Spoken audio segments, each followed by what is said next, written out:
à toutes, bienvenue dans ce nouvel épisode hors série Nos cycles dédié à l'absence de cycle chez la femme. Un format d'épisode conçu pour les femmes souffrant d'aménorrhée secondaire par des femmes souffrant ou ayant souffert également de cette absence de cycle. Moi-même, j'ai connu une période de no-cycle qui a duré beaucoup trop longtemps, près de 10 années masquée en partie par la prise de la pilule contraceptive. Je sais donc à quel point 50% du chemin au moins de la guérison se fait grâce au soutien que l'on trouve au travers des témoignages de personnes comprenant notre situation. J'espère que tu trouveras le soutien et les réponses à certaines de tes questions ou encore que l'écoute de ces épisodes déclencheront certains déclics en toi te permettant de retrouver le chemin de ton cycle féminin. Et si tu souhaites contribuer à ce projet collaboratif en apportant ton témoignage à ton tour, n'hésite pas à me contacter par email à l'adresse suivante alexandraportail@hygienedevie.fr ou encore via la page contact de mon site internet www.hygienedevie.fr avec le chiffre 2. Merci à toi par avance et très belle écoute! Aujourd'hui, place au témoignage de Claire, une jeune femme qui souffre d'aménorrhée secondaire hypothalamique depuis de nombreuses années, trop d'années. Claire se positionne comme une vraie patiente experte, c'est-à-dire qu'elle connaît presque tout du fonctionnement du cycle et a presque tout essayé.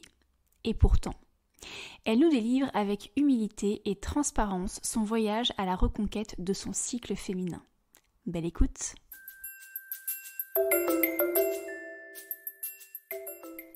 Je m'appelle Claire, j'ai 32 ans et je souffre d'aménorrhée hypothalamique depuis plus de 10 ans. Cette aménorrhée, elle s'est déclenchée suite à une anorexie mentale. Vers l'âge de 18 ans, j'ai commencé à vouloir perdre du poids, je me suis mise à faire du sport, à contrôler mon alimentation et plus généralement, j'ai mis beaucoup de contrôle dans toute ma vie. Et à ce moment-là, donc mes règles se sont arrêtées. Alors je me souviens plus exactement au bout de combien de temps après le début de mon anorexie. Mais ce que je sais, c'est que je les ai perdus alors que je faisais encore un poids normal. J'étais pas encore en extrême maigreur à ce moment-là, et pourtant mes règles s'étaient déjà arrêtées. Après les années qui ont suivi, j'ai perdu donc beaucoup de poids. Je suis descendue très très bas en termes de poids, donc forcément mes règles ne sont pas revenues. Et je me souviens que ça m'inquiétait pas du tout. En fait, je pense même que ça m'arrangeait quelque part. Et c'était pas un sujet pour moi, en fait, j'y pensais pas, c'était vraiment pas quelque chose qui me préoccupait. Ensuite, donc vers mes 28 ans, j'ai commencé à vraiment guérir de mon anorexie. Donc grâce à un long travail psychologique, un accompagnement aussi avec une hypnothérapeute qui m'a beaucoup aidée. J'ai repris du poids progressivement. Et aujourd'hui, j'ai retrouvé le poids de mes 18 ans, donc celui que je faisais avant l'anorexie. Mon poids est stable, je remange correctement, je fais plus de sport à l'extrême. J'estime que je suis vraiment guérie là, de mes troubles alimentaires. Et malgré tout, mes règles ne reviennent toujours pas. Ça fait un peu plus de 2 ans maintenant que c'est devenu vraiment important pour moi de les retrouver. Au début de ma guérison, c'était pas vraiment encore une priorité. J'y pensais pas encore comme maintenant. Je pense que j'avais d'autres choses à régler. Je devais me focaliser d'abord sur la reprise de poids, l'acceptation de cette prise de poids de mon corps. Mais vraiment là, je dirais que ça fait 2 ans que c'est devenu presque comme une obsession parce que j'y pense vraiment sans arrêt tous les jours. Tous les jours, j'espère en fait qu'elles reviennent. Et puis bon, je suis déçue parce que voilà, elles ne reviennent toujours pas. Je dirais même qu'aujourd'hui, c'est une souffrance quelque part pour moi. Je ressens aussi un sentiment d'injustice. Je ne comprends pas pourquoi mon corps ne relance pas mon cycle alors que je m'estime guérie. J'estime avoir fait vraiment tous les efforts nécessaires et pourtant mon corps ne réagit pas.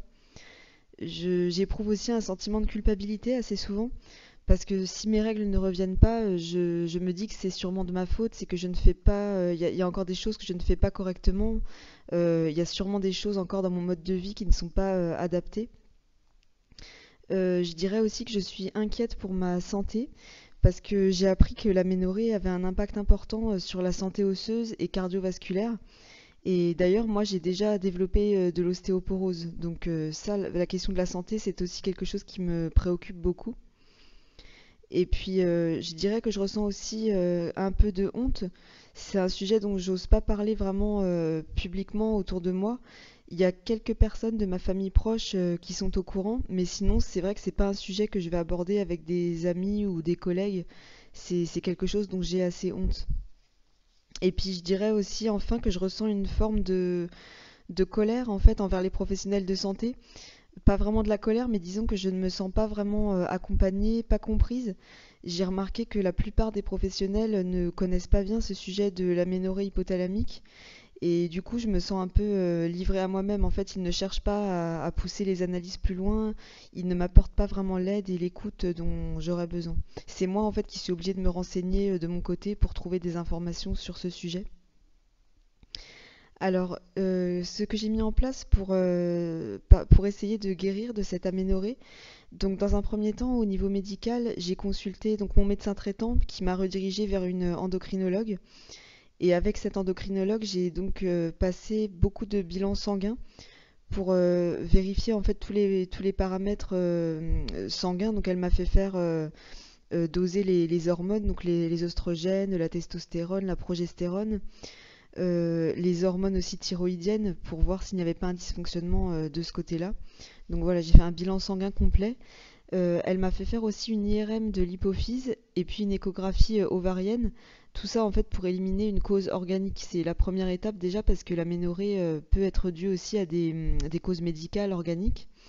Et moi, dans mon cas, il n'y avait rien qui dysfonctionnait à ce niveau-là. Hormis le bilan sanguin, au niveau des hormones, on voyait bien que j'étais extrêmement basse en fait au niveau des oestrogènes, qui est l'hormone en fait qui permet justement de déclencher une ovulation et puis des règles. Et chez moi, cette hormone-là, elle est vraiment au plus bas. Ce qui est cohérent, comme je n'ai pas mes règles, ça veut dire que je n'ovule pas et cette hormone-là donc elle est très très basse.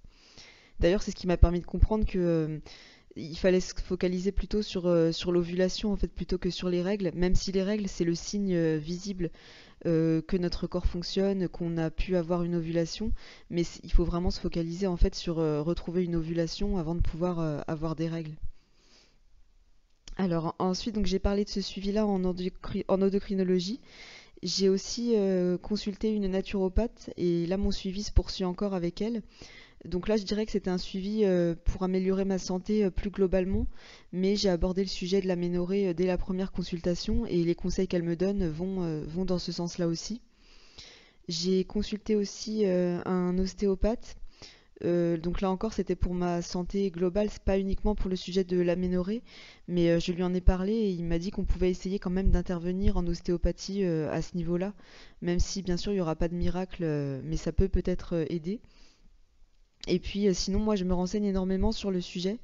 Je fais beaucoup de lectures, j'écoute des podcasts, je me renseigne vraiment un maximum sur le cycle hormonal, sur l'aménorrhée hypothalamique.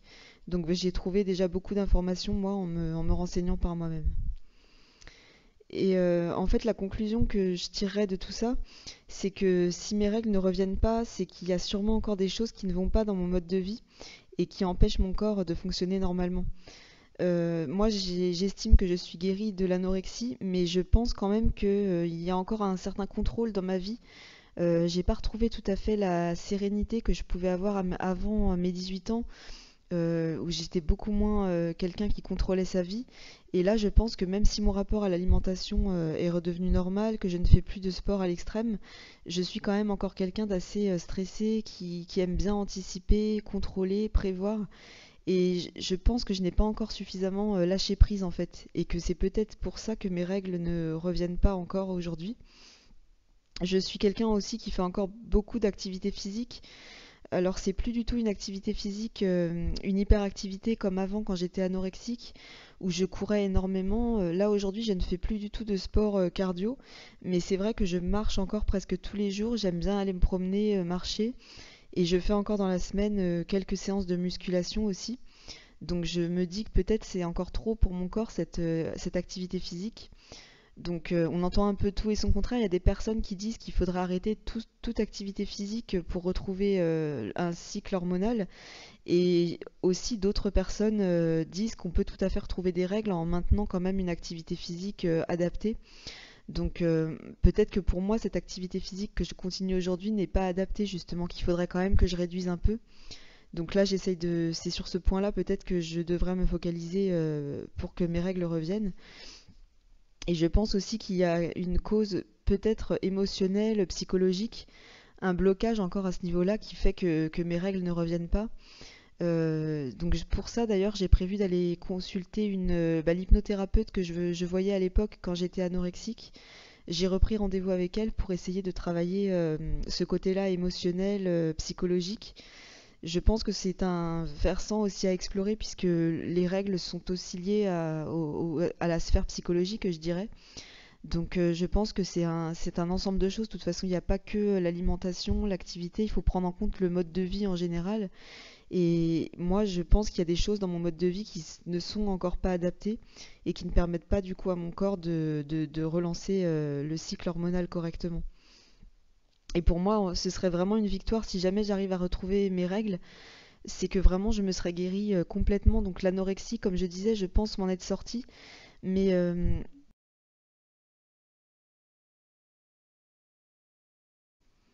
ma guérison n'est peut-être pas encore totale sur le plan psychologique, émotionnel. Donc je pense que j'ai encore peut-être un petit bout de chemin à parcourir avant que mon cycle puisse se redéclencher. Mais pour moi, cette question de l'aménorrhée, c'est vraiment devenu une priorité dans ma vie. Et donc j'ai pas vraiment de conseils à donner puisque moi-même je suis aux prises avec cette difficulté-là et que je n'ai pas réussi à la résoudre. Donc je serais moi-même preneuse de conseils. Mais quand même, ce que je pense, c'est qu'il faut prendre en compte, comme je disais, l'ensemble des aspects de notre vie, pas seulement se focaliser sur uniquement l'alimentation ou le sport. Voilà, voir au global le mode de vie et puis essayer de comprendre quels sont les aspects de ce mode de vie qui pourraient faire que le cycle hormonal ne se relance pas. Voilà pour mon témoignage. Si tu entends ces quelques mots, c'est que tu es resté jusqu'au bout de cet épisode. Et pour ça, je t'en remercie. Retrouve tous les éléments mentionnés dans son article disponible sur mon site internet hygiène-de-vie.fr avec le chiffre 2 dans la section blog et podcast. Sache que tu peux aussi me retrouver lors d'accompagnements individuels naturaux pour travailler en profondeur sur ton hygiène de vie, mais aussi sur ta santé féminine, cycle naturel, arrêt de la contraception, volonté de grossesse ou encore troubles du cycle. Un programme 100% audio à suivre en toute autonomie est aussi disponible pour t'aider à arrêter la pilule contraceptive en toute sérénité et ainsi t'aider à te réconcilier à ton cycle naturel. Enfin, je t'ai concocté une belle petite boutique naturo hygiène de vie avec des e-books et mini-guides, un livre papier auto-édité Plus jamais malade ou encore une carte cadeau pour offrir un peu plus de santé au naturel à l'un de tes proches. Tous les liens sont en description de cet épisode. Et pour terminer, n'oublie pas de partager cet épisode le plus largement possible et à me laisser ton commentaire et une note 5 étoiles sur ta plateforme d'écoute. Si tu ne le peux pas, envoie-moi juste un petit mail qui me fera chaud au cœur. En attendant, je te donne rendez-vous mercredi prochain pour un nouvel épisode. Ciao!